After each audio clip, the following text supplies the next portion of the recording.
We are live. What's going on, everybody? How y'all doing? This is your brother Shabazz. Let me start by saying peace to all the positive people in the universe. What's good, Richmond, Virginia? Big up, Virginia. Hotep to the Pan-African black world and everybody else knows how to look between the smoke and mirrors, or look beyond the smoke and mirrors is what I should say. So let's pay attention tonight. Yes, we are coming to you live.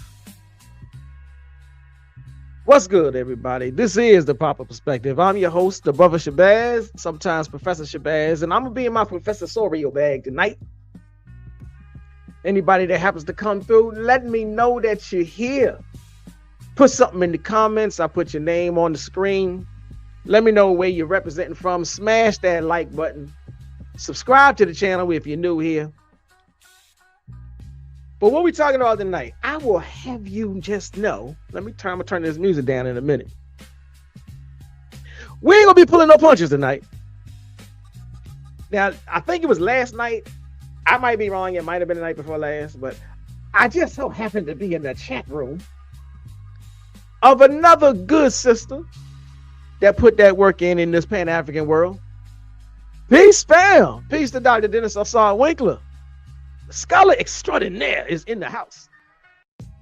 But I was watching Dr. Maat last night. I think it was last night. She had a powerful program on, let me pull up at least the title there. The title of her show was Africans Sold Africans into Slavery with a question mark. So did Africans sell Africans into slavery? And then the second part of her title was, do Pan-Africanists overlook Africans' role in enslavement? So that's the essence of what we're gonna be talking about tonight. Shout out to Kevin, aka Mr. K. Now, if y'all on the subscribe mission like you should be, then go over to Dr. Dennis Winkler's channel and subscribe to his. And if Kevin, aka Mr. K, if I'm not sure if you got a channel, brother, but if you do, drop a link in the chat so everybody can come over to yours and hit the like button and subscribe to yours as well. Let's see, Kevin, aka Mr. K. I'm gonna have to choose which one of these I'm gonna call you. When it comes to the story of the transatlantic slave trade, there's 4 sides to the story. That's interesting. The European side, the African side, the diaspora side, and the continental African side, and the truth. That's quite interesting. He says, problem is a lot of people never want to look at the continental African side of slavery, or African side of the story. Well, this is true. A lot of people don't. A lot of people don't. So what it do? Now, I'm not here to say that I'm going to be taking an exhaustive look at all 4 sides. Not that I'm open to it. But the biggest thing I'm going to be doing is, since I had such a good old time in the chat room, what I decided to do was do a response video to the chat room. Because the chat room is where a lot of stuff gets thrown in and out, sometimes for good reasons, sometimes for bad. So what I'm going to be doing, like I said, I'm going to zero in on this chat. Because for me, the level of misinformation and historical illiteracy was off the charts, family. Now, some of those people in the chat rooms were spewing straight up propaganda, trying to twist history to fit a narrative that blames African people for the transatlantic slave trade, that only blames African people for the transatlantic slave trade. And so today, we're going to put this nonsense to bed. And so let me give you an idea of what I meant. So there were comments in the chat room. Hold on, I'm getting a lot of messages. Okay, slow those down. I'm on back. So I'm getting a lot of messages. Okay, I'm going to ignore those. So I saw comments saying the transatlantic slave trade did not start with kidnapping. Now, I took a little bit of a personal offense to this one in particular, because now this is one that I have done some research and some studying. It brought back flashbacks, memories of of me sitting in libraries, studying and researching and reading up on this thing, and finding out how kidnapping was indeed the very first method. And so I had conversations with some other brothers or some other clowns online about the same very talking point. But there were other comments. Africans were the Walmart of the slavery. Africans were the plug of slavery. And there were comments where people were saying John Henry Clark. They even tried to throw Zora Neale Hurston into the mix. King Afonso of Kongo. The problem is most of the people that were making the comments were doing that soundbite clip thing. You take the little small tiny piece of the comment, you soundbite it, and you twist what it was actually meaning, what it was actually saying. So now, I'm in the chat room, I'm trying to go back and forth, and I'm like, I'm not going to really be able to get all of this.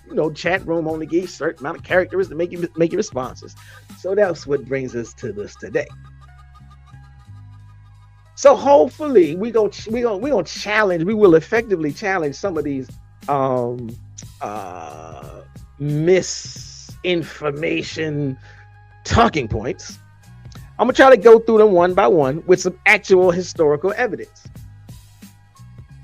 Let me see. Mr. K says, have you ever read the book Fighting the Slave Trade, West African Strategies by Sylvain Diouf? I don't think I've read that particular one. I have personally read one or two other books by Sylvain Diouf, so I'm at least aware of the author and her writing and her research. So to answer your question in a nutshell. So first, we'll be going to look at segment one of tonight's conversation. We're going to look at the transatlantic slave trade. And the big lie, the idea that people in the chat room, I don't know if I should call out their names or not. But so one was, it didn't start with kidnapping. So, okay, we're going to start with this absolute whopper of a lie. Yeah, I'm going to say the name. So it was somebody who went by the handle American Lady 738. And she was saying that the transatlantic slave trade did not start with kidnapping. And so I would say to anybody that holds this view, my sister who particularly was in the chat, anybody else, usually you get these kind of talking points from people who are either not read or they're clearly reading the misinformation. They're clearly reading the propaganda. So with all due respect, I'm not throwing darts for real. But you need to read the actual Portuguese primary sources, not just selective interpretations. Now, there is a particular individual. Hold on, let me see. So Mr. K says, what pissed me was the claim that John Henry Clark tried to downplay the African complicity. Shaking my head.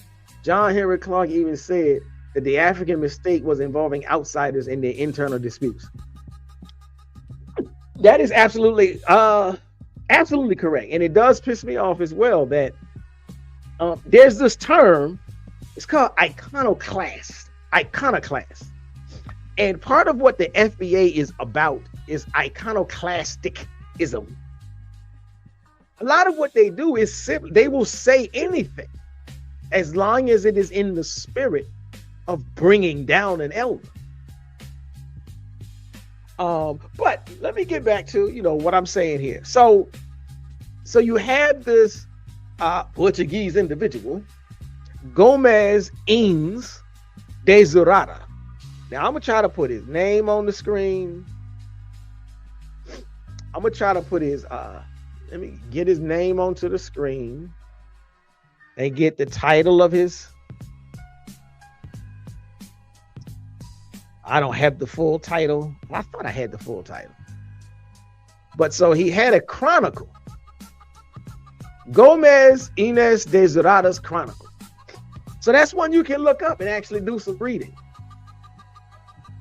But the entire reason that the transatlantic slave trade began was kidnapping. That's what started it. It wasn't a peaceful handshake deal. It wasn't collaboration. And so I will just have you know.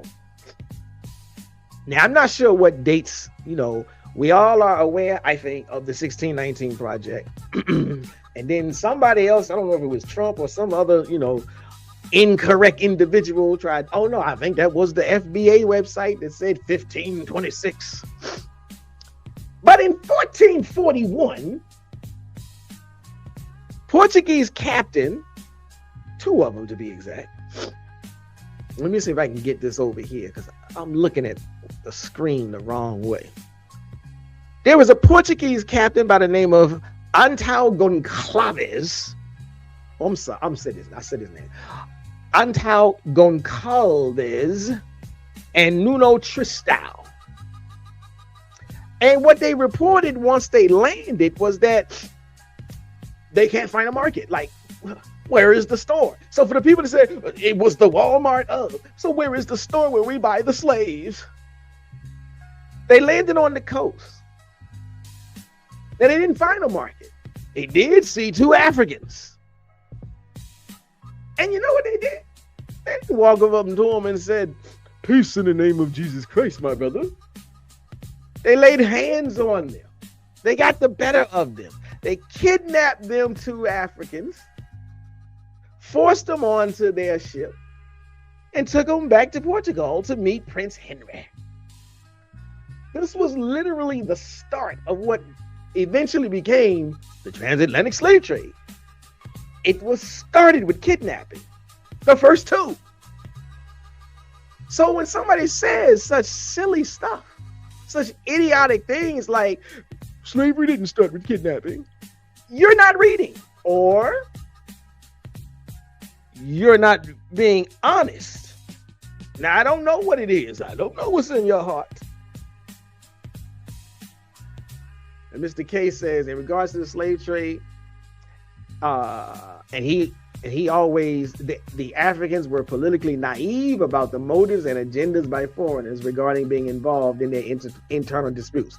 Indeed, that's an allusion. That's a reference to what Dr. John Henry Clarke was saying. And he was very accurate and sharp in his analysis. Far too often. And we see it today. Too many of us today, those of us in the diaspora, those of us on the continent, we still operate from this naive perspective when it comes to involving the European, by whichever name, or the Western, the global North individuals, the colonizers, into the internal affairs. But again, so 1441, you literally have the start of the transatlantic slave trade with the kidnapping of 2 Africans. And 3 years later, in 1444, the Portuguese returned on the Arguin Banks with the first large-scale cargo of 235 Africans that was taken. That was not, not an agreement, just taken.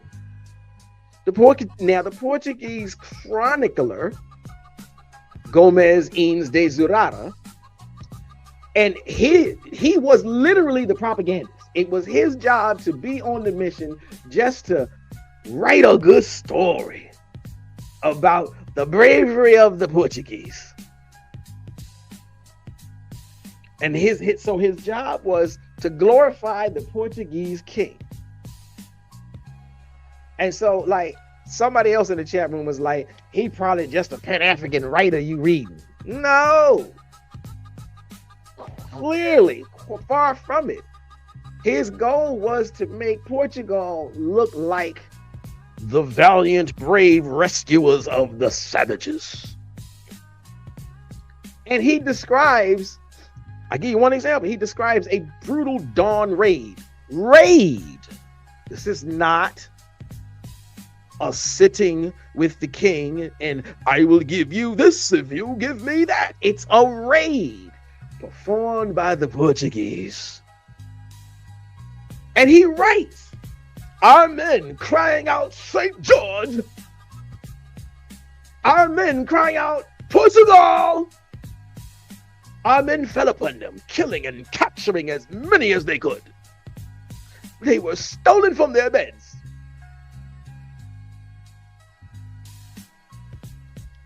They were not sold. They did not go willingly. They were stolen. They were kidnapped. This was the beginning. This is 1441, 1444. This is the beginning of the transatlantic slave trade. So when you have someone who says it didn't start with kidnapping, what have you read? Or are you only repeating some talking point from some drone, from some joint, from some COINTELPRO machine factory of liars, because you don't want to do any research? And yes, and Mr. K says it's the same propaganda writers do to justify war crimes. The exact same, the same mess that orangutan is doing about Maduro in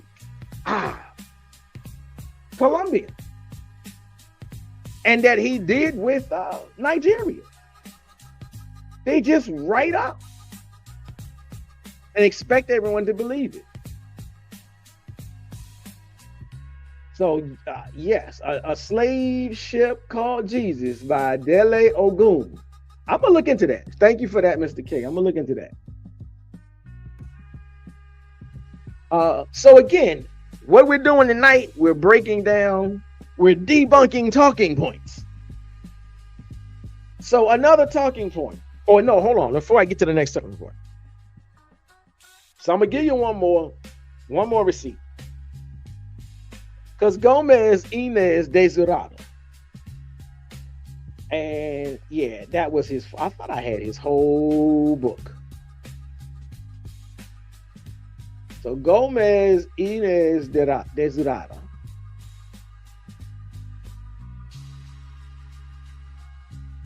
And his whole entire book, I got that on the screen. The Chronicle of the Discovery and Conquest of Guinea. They're telling you right there in the title, and Conquest of Guinea. And in chapter 19, it says, and at last our Lord God gave them a victory. Our men, crying out St. George, Portugal, fell upon them and killed and took as many as they could. There you might see mothers forsaking their children and husbands their wives, each striving to escape as best he could. Now, can you imagine the terror that he's describing, and he's describing it as a good thing? He's literally telling you that they ran up on them people with such ferocity, and they was just snatching. This was the beginning of the transatlantic slave trade. So again, any fool, I'm sorry, but if you think slavery didn't start the kidnapping, you're just dead wrong. So all in all, the first 50 years of the transatlantic slave trade was pure kidnapping. The Portuguese especially, their main strategy was kidnapping, raiding, stealing. They had no established trade relations. They hadn't set up anything. They had to create the supply through violence. So to say it didn't start with kidnapping is to ignore the foundational violence that initiated the whole horrific era. So again, I just want to put these talking points to bed. Now I know they're going to still repeat them, just like Frank Zanu does. Once you see, here's the thing is, once you give somebody some facts, they look at the facts and they say, okay. So to some extent, we know what we're dealing with. But okay, let me move on to segment number 2. Let's see, Mr. K. Shout out to Mr. K. It's the same propaganda writers do to justify war crimes. Yeah, that's right. All right. I said that one already, my bad. So again, so you had these brothers saying Africans were the Walmart, they were the plug. Well, let me tell you about something called, let me put this on the screen.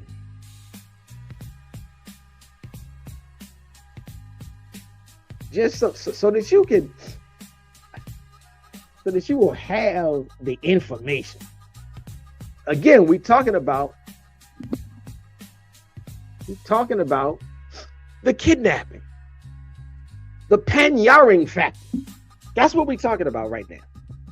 This goes to the people who say Africans were in control and they were essentially the Walmart running the markets. Now, we already said that they have in their journals, they couldn't even find the market. But this idea that Africans were the plug and the concentrated power base, it's promoted because the game plan is to try and take away the guilt from the white folk and put it on some other black folk. That's the game plan.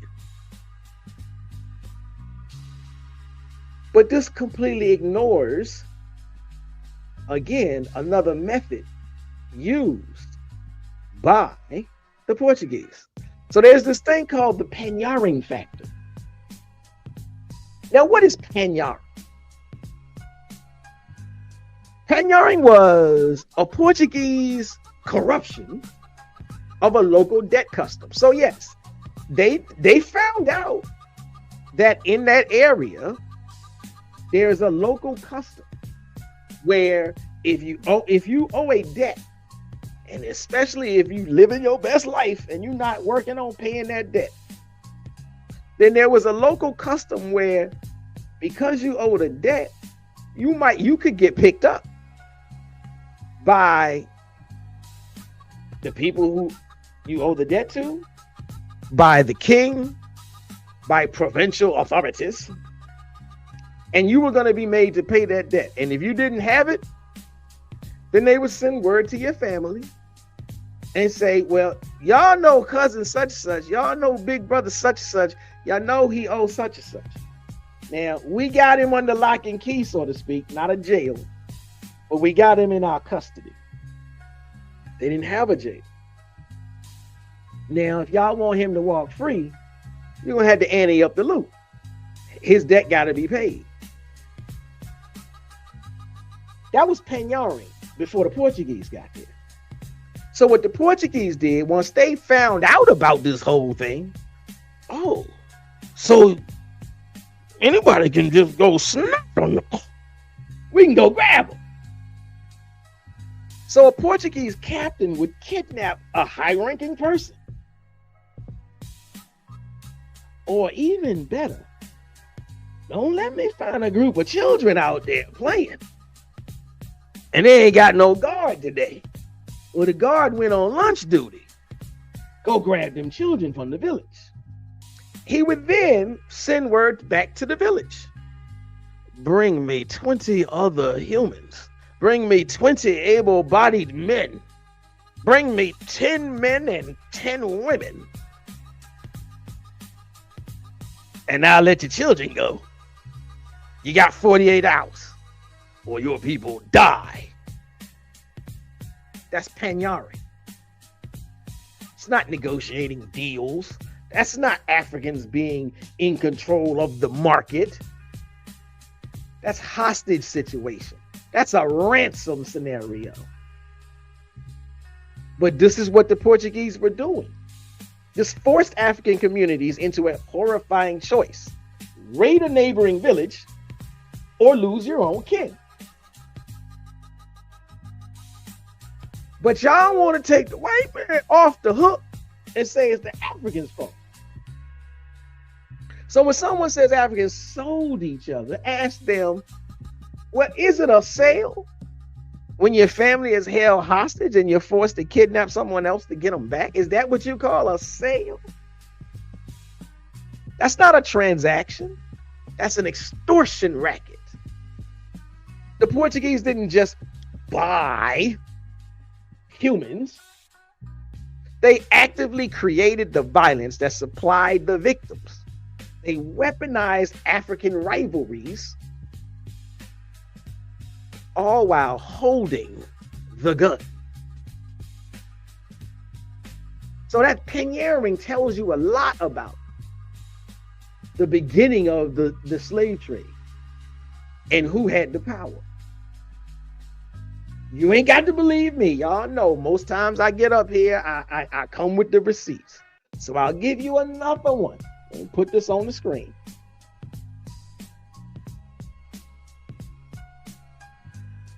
So that was the Panyarring factor. Now I'll give you this receipt. Captain Thomas Phillips, a journal of a voyage made in the Hannibal of London in 1694. Now here's the quote. And I think I'm gonna put this quote on the screen as well. So let me, before I even read it.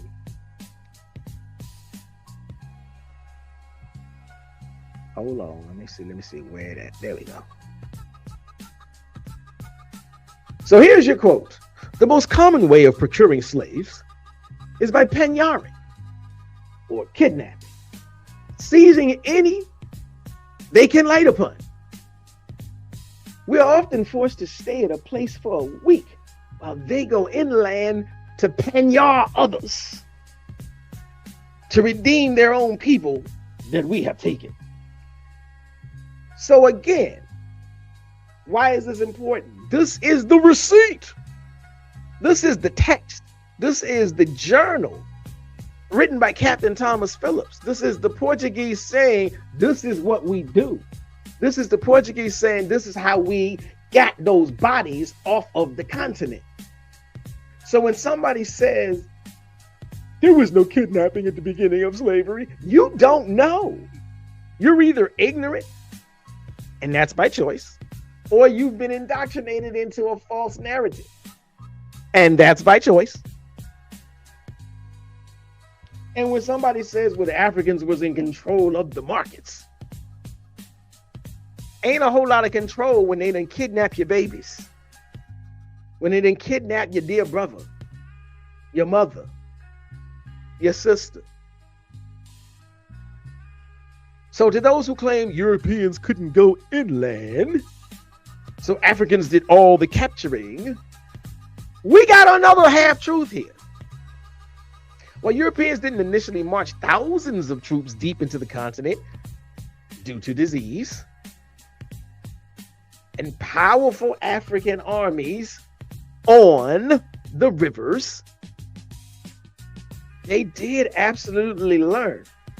They observed, the same way they observed, there's a debt culture, or rather there's a debt retrieval culture that we can take advantage of. They learned, oh, see, if you follow them and you see where they going, they got those canoes and they going up the rivers. We can build us a canoe and we can arm our canoes and we can go up the river. They used heavily armed pinnaces and longboats on rivers like the Gambia, the Senegal, and even as far south as the Congo. And they themselves conducted raids and snatched people directly from riverside communities. They didn't need to march. They used their naval advantage. They built their canoes with ammunition and gun armory on them. And they used their naval advantage as a mobile kidnapping platform. This is the history of the Portuguese, who were the ones who started the slave trade.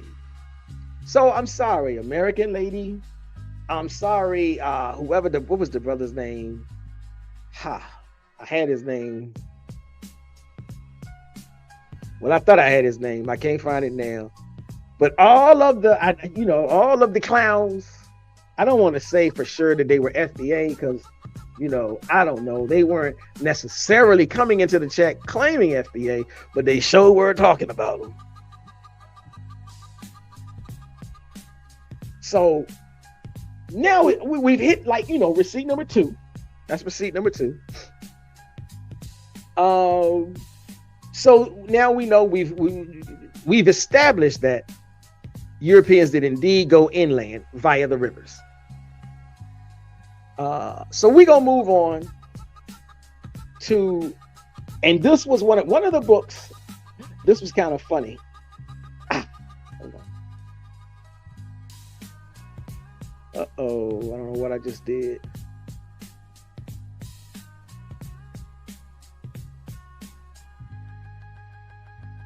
Okay, it's my bad. Where are we? Let me see. Hold on. All right, let me check in with the chat. Let me see. Appreciate that, cuz Dr. Dennis Assault Winkler. Y'all check out his page. Y'all go hit the like button and subscribe button on his channel as well. He said good stuff. Appreciate that. Mr. K, the transatlantic slave trade atrocities were not exclusive to Atlantic soils. Thank you. The human trafficking of Africans resulted in atrocities of livelihoods, entire villages and neighborhoods being destroyed and wiped out. This is so very true. There are people, and everybody doesn't get this, lucky, but there are people who have traced their genealogy. There are people who have traced their DNA, and they have been able to find family members, 3rd, 4th, 5th, 6th, whatever it is. They've been able to track down and find cousins still on the continent. And they've been able to track down and see, well, yeah, we are related. And in those families, there is this oral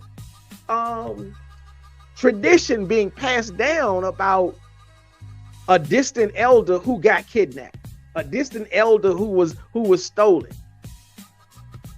So, miss me with this whole one-sided lens, thus bringing destabilization within local communities of societal states on African soil. Mr. K is on point. Now I'm trying to get to this. What was my next point? Let me see. I gave y'all the receipt for Captain Thomas Phillips. And I gave you the receipt. I'm just going to read it again just in case. Make sure I get it into the record.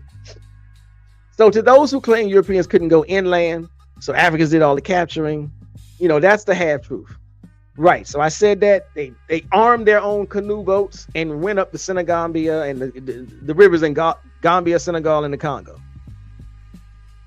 Joe A.D. Alie, A New History of Sierra Leone. Now, this is the one, this is where I got messed up, because this one is funny.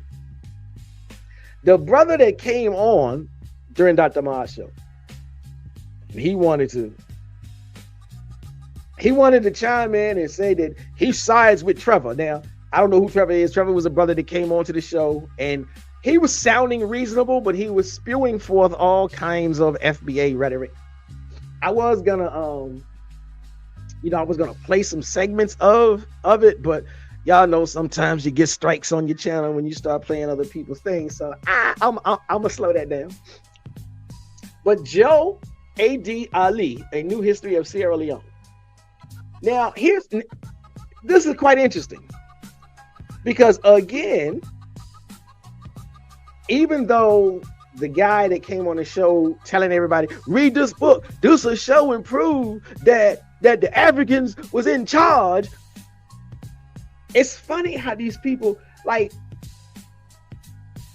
you got misinformation coming out of one ear, and then you got misunderstanding coming out the other, or I should say out of one side of the mouth.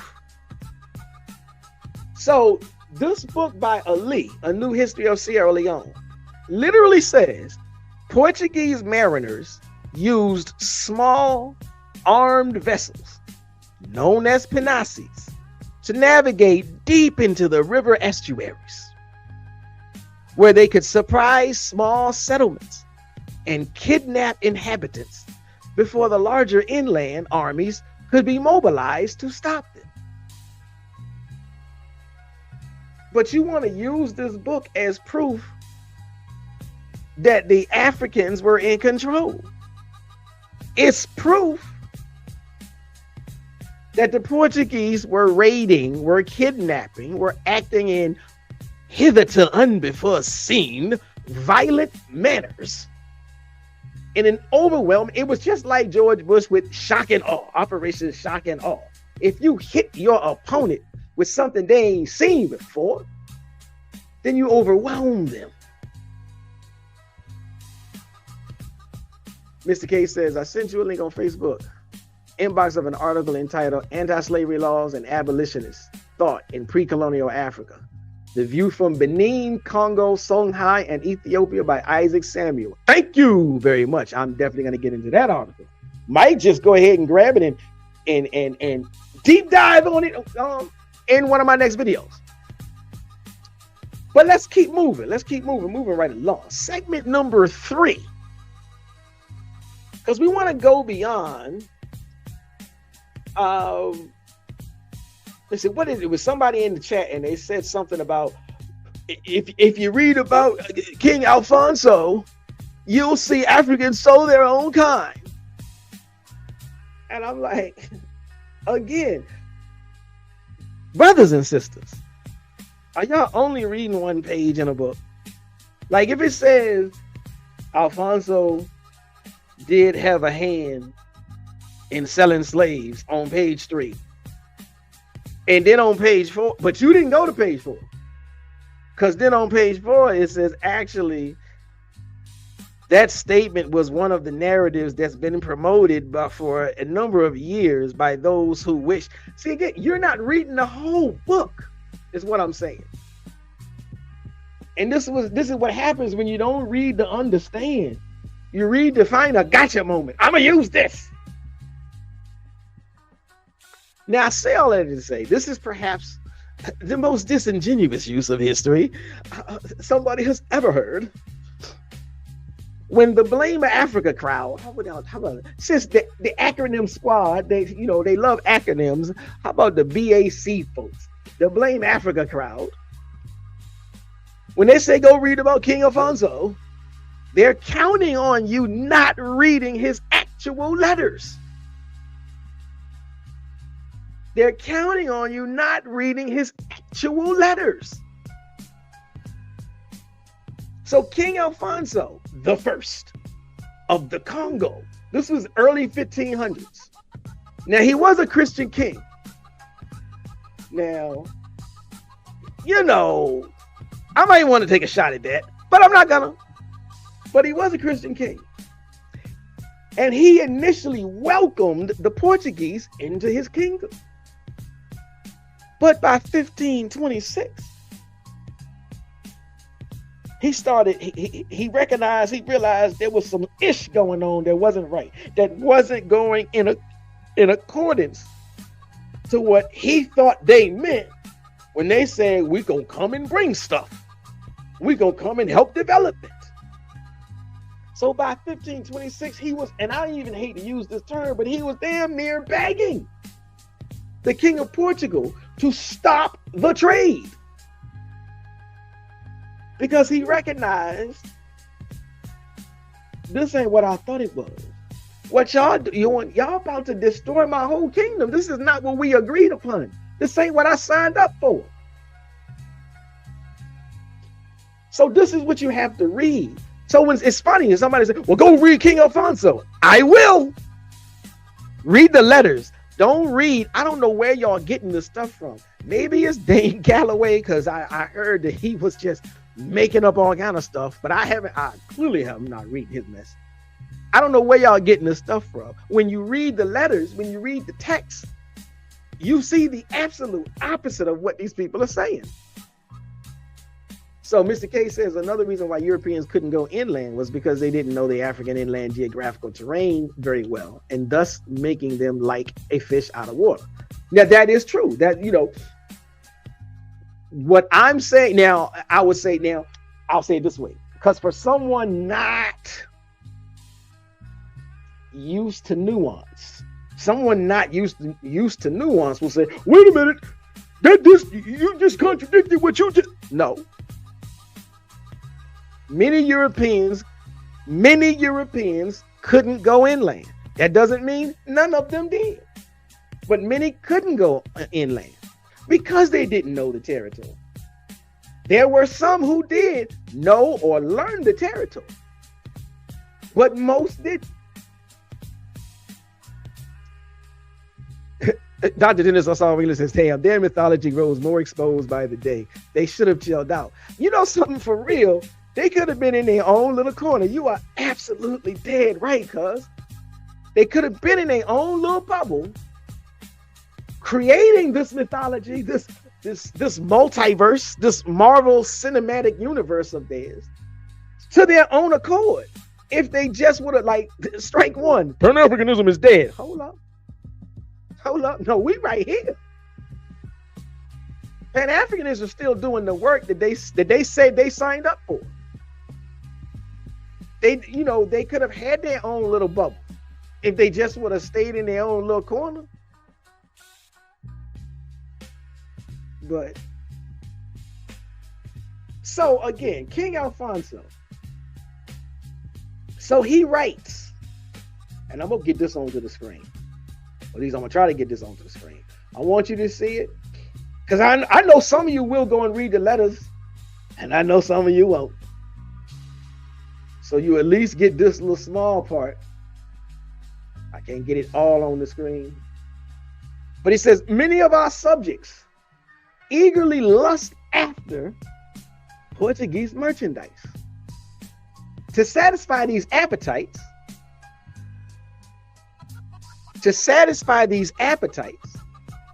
they siege many of our free and exempt subjects.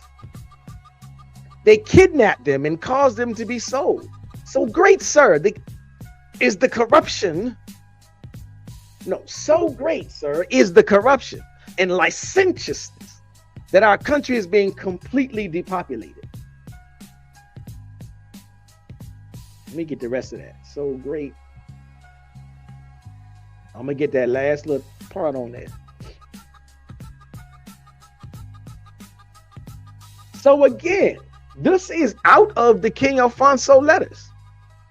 King Alfonso is saying, wait a minute, something ain't going on correctly.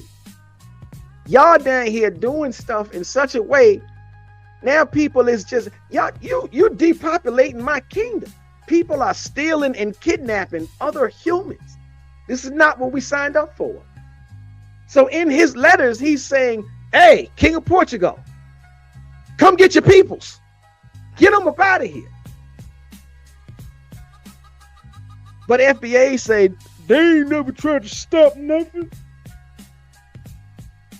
King Alfonso specifically complained that the Portuguese merchants, were kidnapping sons of our noblemen, sons of our vassals and our relatives, free citizens, not prisoners of war. So, okay, you want to have a gripe. They did have a thing. What are we going to do with prisoners of war? So they had a thing about what to do with the prisoners of war. Now, I've heard other Pan-Africanists or just other scholars saying, okay, well, so they could have killed the prisoners of war, or because their internal lens, their continental lens as to what is slavery. You can sell your prisoners of war. They will go off to the next kingdom and they will live and work in that kingdom and become part of that kingdom. Well, yeah, okay, we could do that. Yeah, y'all can take them. Not knowing that the folk that were selling, that were making the purchase, and I'm not justifying the purchase and the sale at all, but I'm explaining something. Not having an understanding of what happens on the other side of the Atlantic Ocean. But the main point is, King Alfonso shows and proves that the Portuguese were not living up to their word, that the Portuguese were highly invested in kidnapping, stealing, robbing, not just civilized conduction. I will sell you this and I will give you that.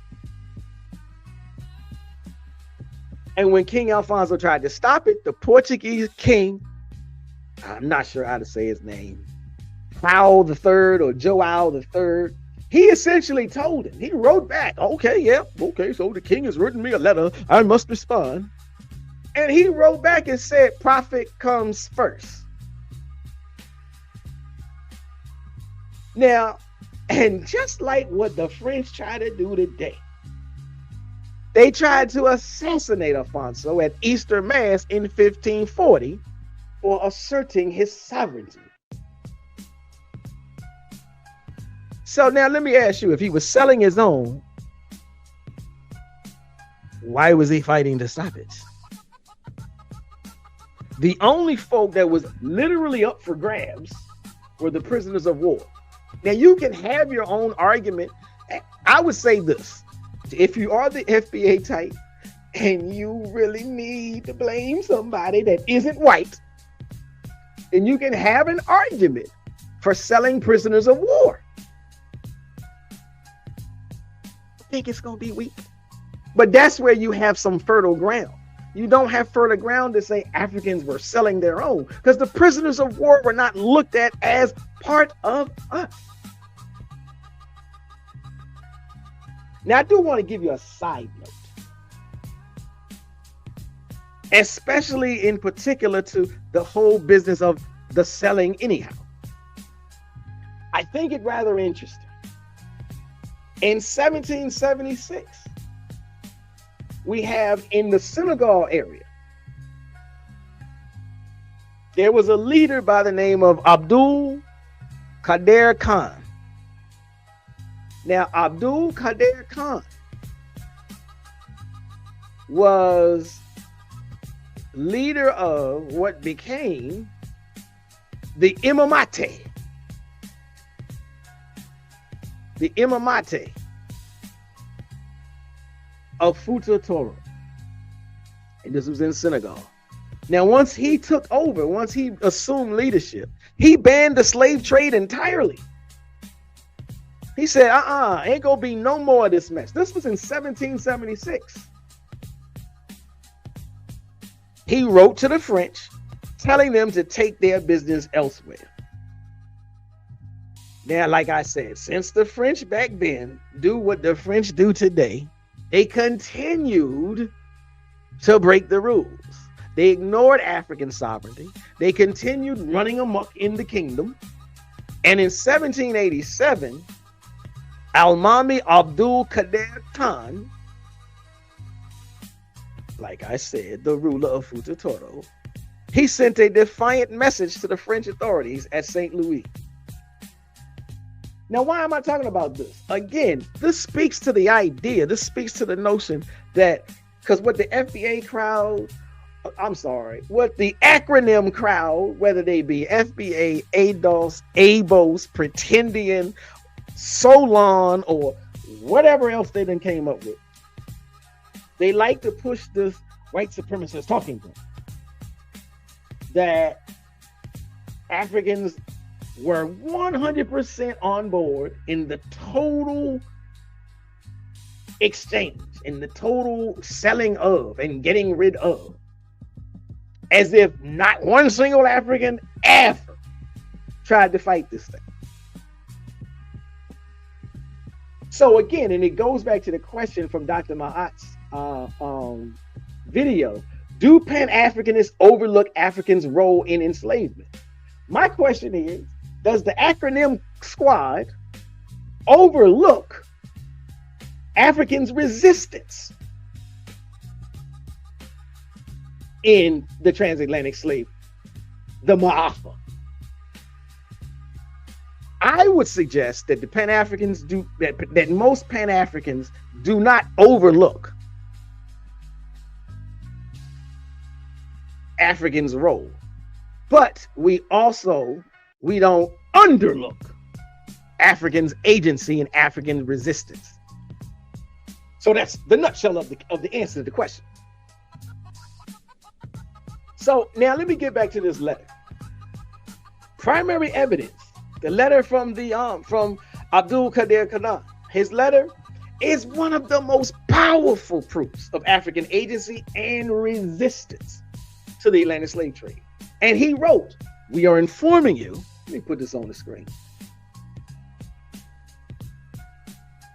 Let me put this on the screen.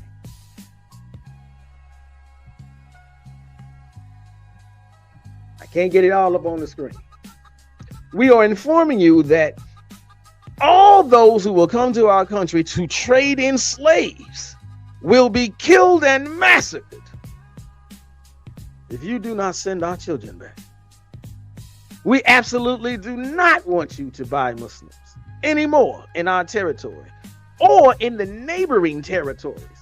Now, this was a Muslim king. So before you break out and say, "Well, he was only concerned with the Muslims." Well, Alfonso was a Christian king and he was only concerned with the Christians. The Muslim king was only concerned with the Muslims. Now, y'all know, I mean, look, right or wrong, all these Abrahamic religions have breakouts. And they all say, we only locking down, we only protecting our own. That's just what it is, and that happens today. It needs to stop. Shout out to Kaleem Shabazz. Mr. K, here's an example of what I mean by the continental African side of the story. The continent has 2,000 ethnicities. Okay. Indeed. Give me something else. I'm gonna run with that, Mr. K. I'm gonna run with that. When the French tried to bribe him, because this is what the French do. This is what the Portuguese did. This is what the European. This is what Urugu does.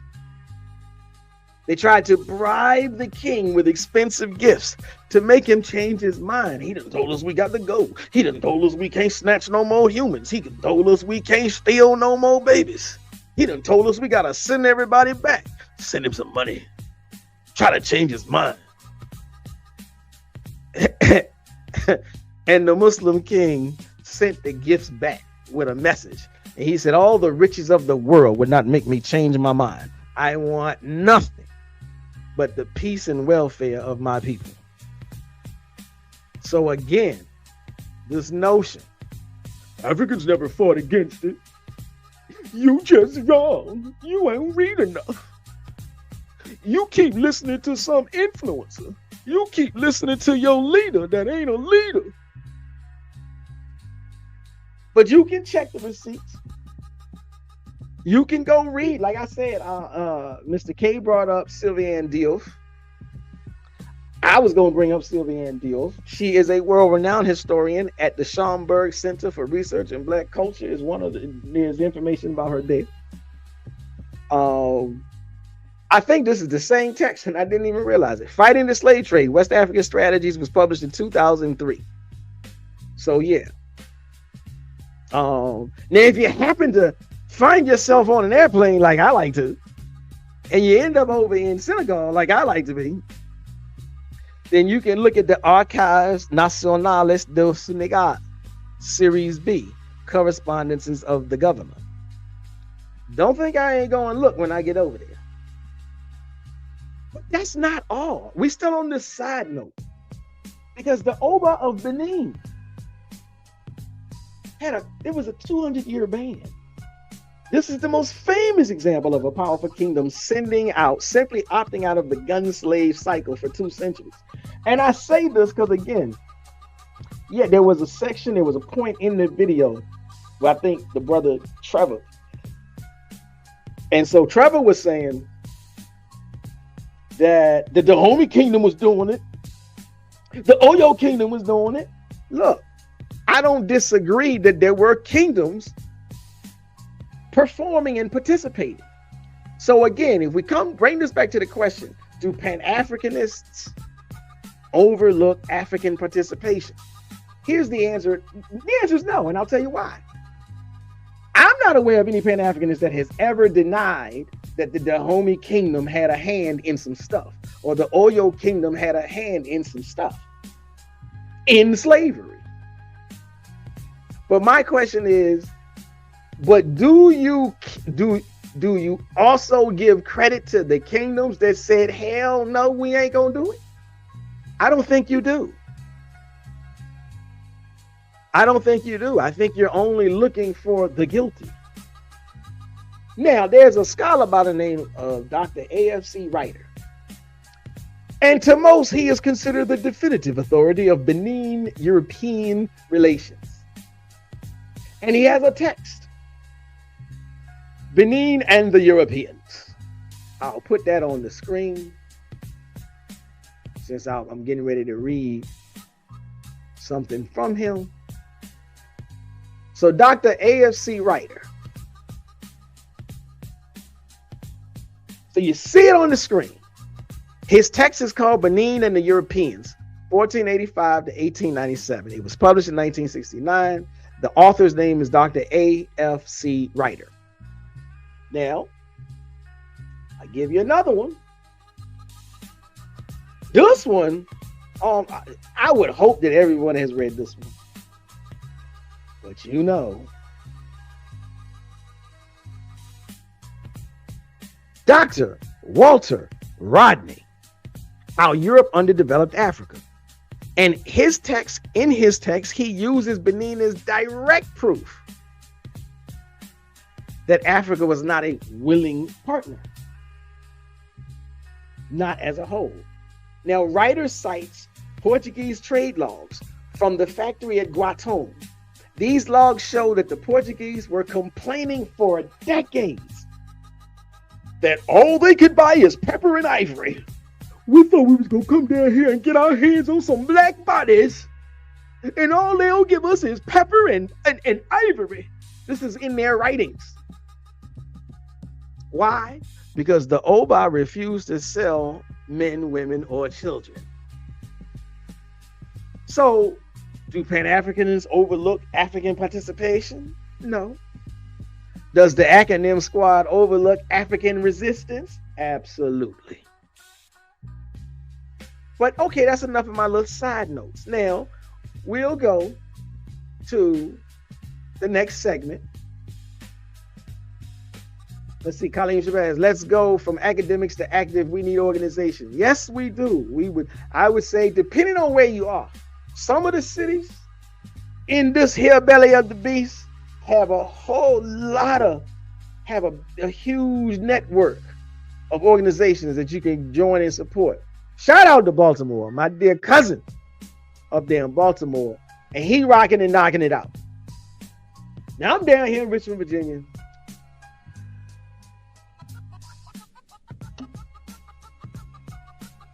But I'm not sure where you at, Kaleem Shabazz. If you tell me, drop it in the chat, and we can talk about, you can let us know, what does it look like on the ground where you at? How many organizations are rocking and rolling in your area? Same thing. Anybody else in the chat? Mr. K as well. But segment 4, because we're gonna talk about this. We're gonna talk a little bit about Dr. Clark. Or at least I think. Maybe not, because I think I may have deleted that comment. But Dr. John Henry Clark in African World Revolution, Africans at the Crossroads.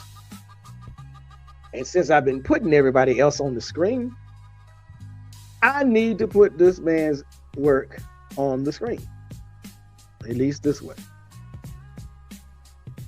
So Dr. John Henry Clark and his quote, "The European did not come to Africa to trade," in the sense that we understand it today.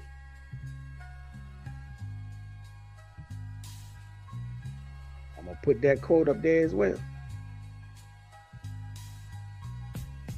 The European did not come to Africa today to trade in the same sense that we understand it. He came to create a system where the only way an African state could protect itself from the guns of its neighbors was to buy guns from Europeans. And the only currency the European would accept for those guns was us, more Africans, human bodies. He fueled the fire and said, "I will only give you the water to put it out if you give me some of them humans over there. Now, I don't care which corner of the village they come from. But that's how you get the water."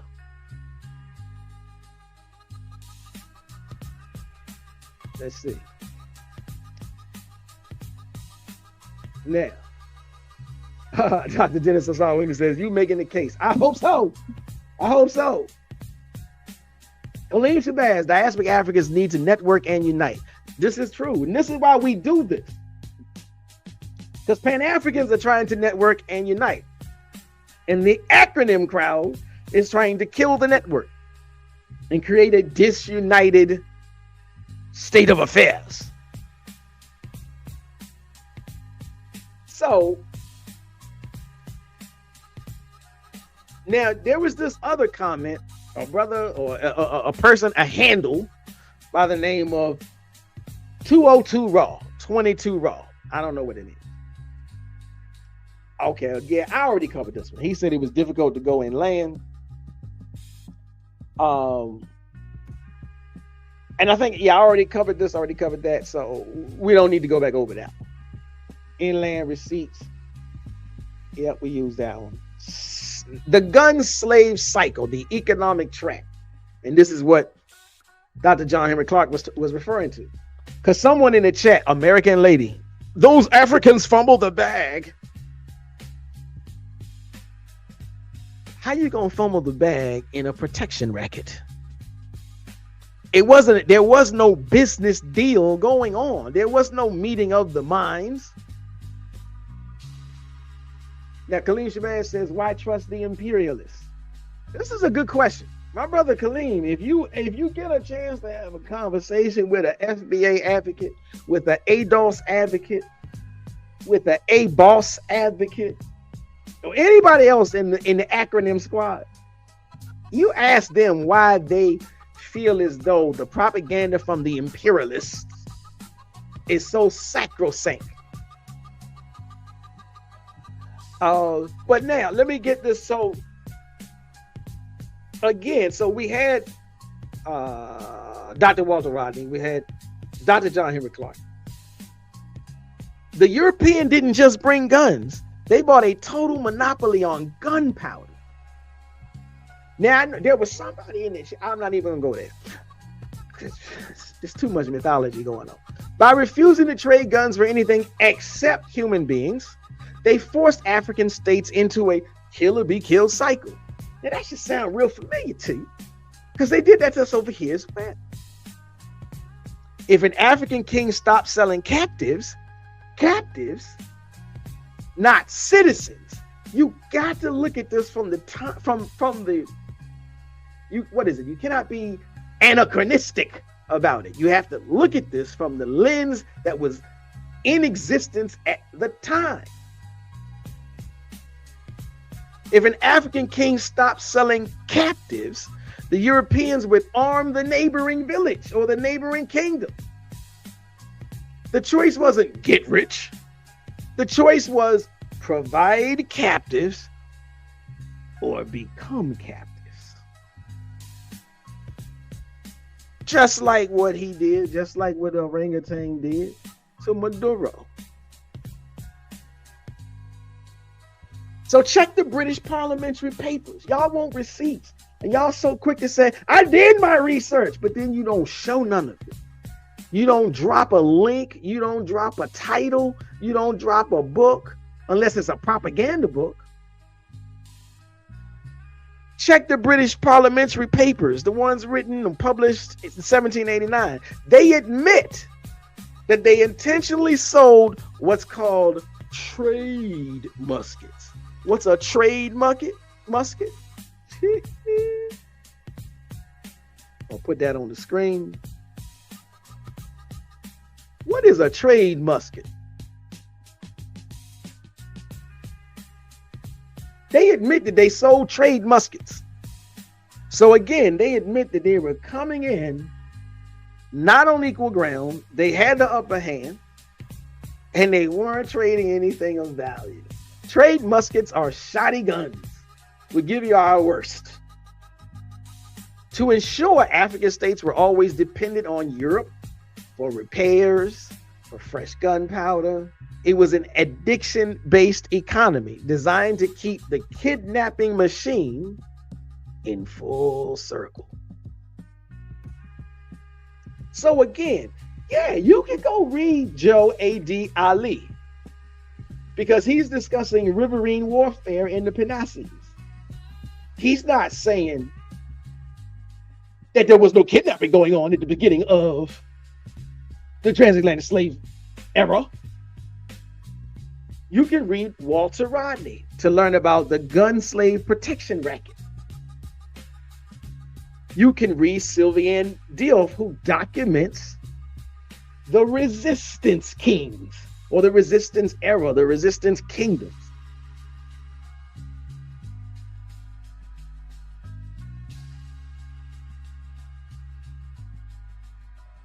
What? Okay, I guess I'm back on selling humans in general. These are all bona fide historical works, not TikTok comments, not Instagram videos. So I would say this again, back to the question. So the question is, did Africans sell Africans into slavery? The proper perspective and understanding this. There were the Oya kingdom, since people want to pull them up. The Dahomey kingdom, since people want to pull them up, were not in the business of selling, at least not regularly, routinely, and on full scale. If you find me, well, they did sell one, okay.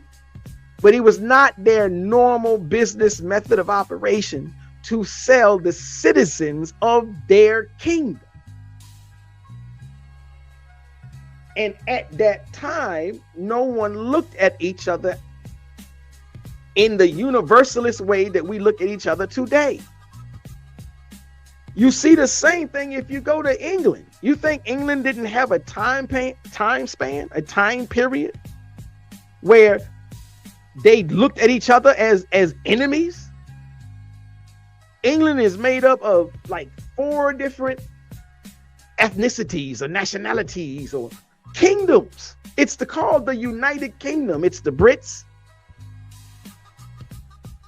I think they even got some Vikings up there, but it's the Scots, the Irish. This is all the United Kingdom. And they did dastardly things to each other until there came a time where they fought bloody wars to create a unified system. So let's see. Mr. K says there is no evidence. There is no evidence. 1,970 ethnicities were involved in complicity, the transatlantic slave trade. Thus, 1970 out of 2,000 isn't most Africans. Okay, I feel a little choppy, but I understand what you're saying. So if you have 1,970 ethnicities in the area, and of that 1,970 ethnicities,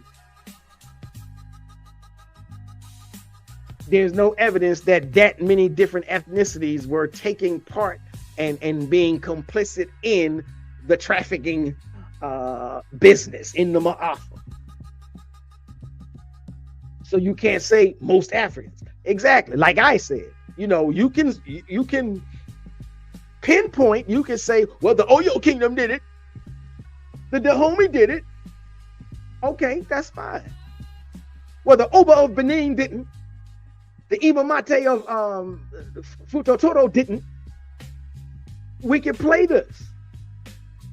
There's more that didn't than did. So, again, to answer this question, do Pan-Africanists overlook African participation? No.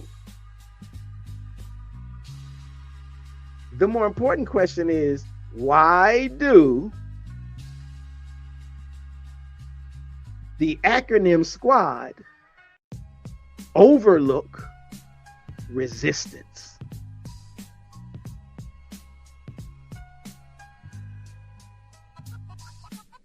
Yes, indeed.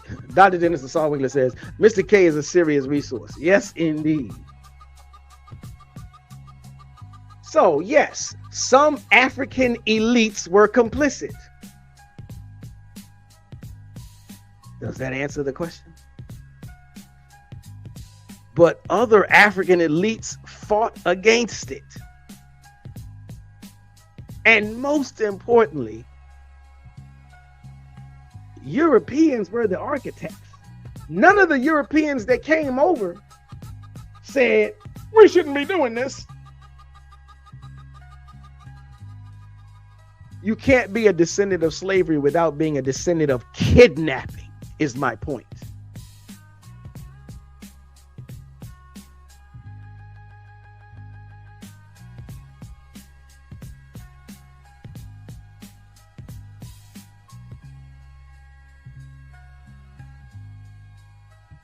I'm back. Don't know what happened, but I'm back.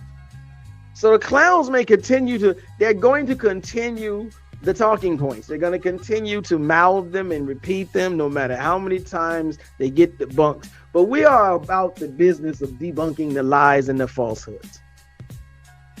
You can't be a descendant of slavery if you're not a descendant of kidnapping. Now, trying to blame Africa is recycling the same divide and conquer logic that built the trade in the first place. That is my proper perspective. Now, I'm pretty much, I'm done with my little conversation about the video, about the chat room antics in Dr. Maat's video. Now, if anybody wants to, jump up here and join the conversation and add some more, I will stay here longer. I will find the link and put the link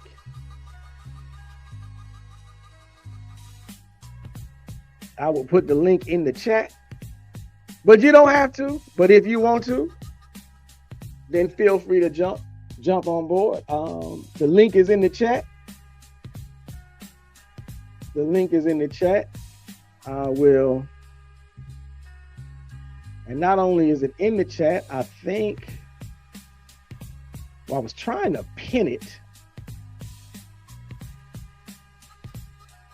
I will pin it to the top so it's at the top.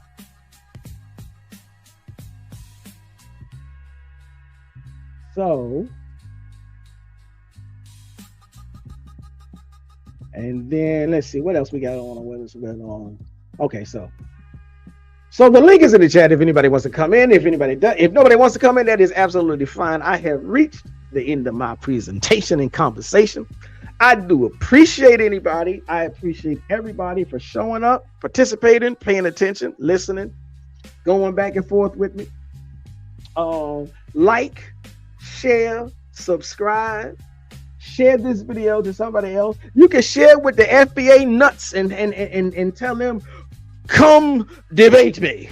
I don't do debates, but y'all know what I mean. But again, we really gotta, I would say we have to continue fighting the falsehoods. You can't allow falsehoods to grow. It's like weeds. And if you just ignore them, they're going to take over the entire garden. This is what we do not want.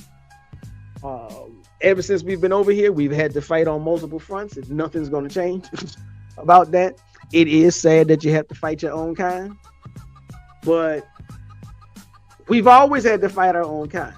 The Oba of Benin had to fight against neighboring kingdoms because neighboring kingdoms was selling out. The Black Panthers had to fight against the agents because the agents were being sent in to sell out. So we've always had this, quote unquote, from a Christian perspective, we've always had the Judas factor. From a comedic perspective, we've always had the Isfet factor, or I would say Sutek, but I think a lot of people say Set, but I say Sutek, the Sutek factor. This agent of chaos is just the nature of, especially living over here in the belly of the beast, but it is the nature of life. So again, ladies and gentlemen, brothers and sisters, this is your brother Shabazz. This is the proper perspective. This has been the proper perspective. shutting down the lies and the falsehoods, answering the question, do Pan-Africans overlook Africans' role in enslavement, by answering it with a volumlessly loud no. But asking the question, why do FBA advocates, why do ADOS, why do Pretendian, why does the acronym squad overlook African agency and resistance and fighting? So this has been my presentation. I thank you guys for listening. I'm gonna get ready to go. Let's see.